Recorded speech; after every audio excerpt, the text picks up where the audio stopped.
Eu estou tão cansado de ouvir cristãos me dizendo: irmão Paul, eu sou tão fraco. Você quer dizer, irmão Paul, você começou o seu sermão dizendo que você é muito fraco, mas nós não podemos dizer isso? Bem, eu quero que vocês entendam a frase, o contexto dela. Em primeiro lugar, você não é muito fraco, e eu posso provar isso para você. Na última semana, quanto tempo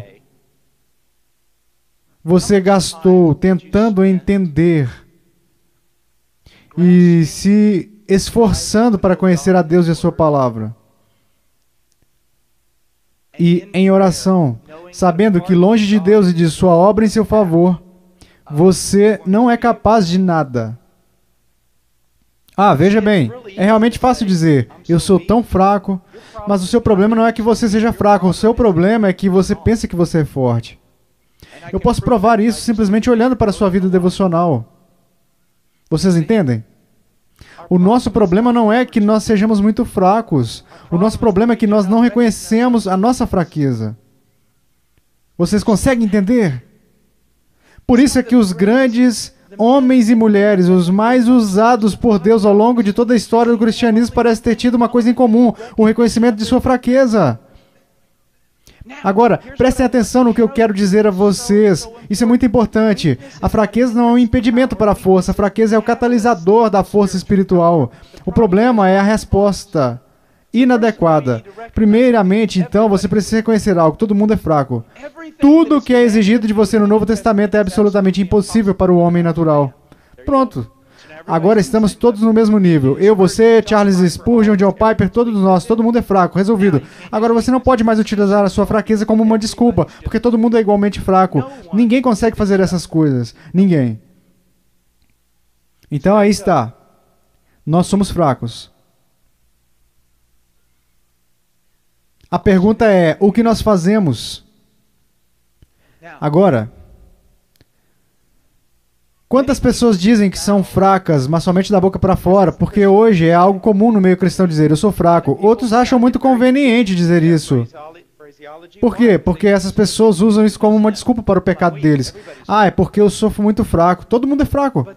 Mas a atitude correta nesse caso é, quando você reconhece a sua fraqueza, ela conduz você para Deus. Imediatamente para Deus. Crendo com fé que Ele é a fonte que Ele diz ser. Que Ele é a fonte e o ajudador que Ele diz ser. Que Ele é alguém de recursos ilimitados. Que Ele não dá mesquinhamente para os seus filhos, mas que Ele dá abundantemente a nós. Vejam, então, que o seu problema é que você não está realmente reconhecendo que você é fraco. Ou você até reconhece que é fraco, mas você apenas permanece na sua fraqueza. O que acontece é que a sua fraqueza deveria levar você até Deus todas as vezes, mas o problema é este. O seu coração condena você e o diabo ajuda o seu coração a condenar você. Eu me encontrei com alguém ontem à noite. Eu falei um bom tempo com essa pessoa, uma garotinha preciosa. Ela reconheceu a fraqueza dela. Ela reconheceu a sua própria fragilidade, ela reconheceu o seu pecado. Ela reconheceu que há certas coisas na vida dela que ela não consegue vencer neste momento. Mas este era o problema dela. Ela via o pecado dela. E por causa do trabalho do diabo e algumas vezes o nosso próprio coração nos condenando, ela se punha em uma caixa de penitência todas as vezes que ela pecava. Bem, você não pode ir para Deus agora. Você não pode simplesmente ficar correndo até Ele. Você pecou ontem e você arrependeu e pediu perdão. Aí agora você fez exatamente a mesma coisa hoje. Ora, você quer correr de volta para Ele? Você é um hipócrita, você não ama Deus, você não tem uma visão elevada de Deus. O que você está pensando que Deus vai ficar perdoando todo mundo assim? Não é isso o que nós fazemos e não é isso o que pensamos? Nós cometemos um pecado que nós já cometemos anteriormente, do qual já nos arrependemos, e por causa disso nós pensamos que nós devemos nos colocar em uma caixinha de penitência por um tempinho, pelo menos uns dias, e tentar trabalhar e conseguir retornar para o favor de Deus, antes de voltarmos para Ele. Porque nós pensamos na verdade, se eu voltar todas as vezes que eu fizer isso, imediatamente, não somente voltar, mas também pedir perdão, mas esperando ser perdoado, não seria hipocrisia? Não seria ter uma visão medíocre de Deus? Não seria tratar Deus como uma máquina de perdão? Não, isso é ser bíblico. É isso que pobreza de espírito deve fazer em nós.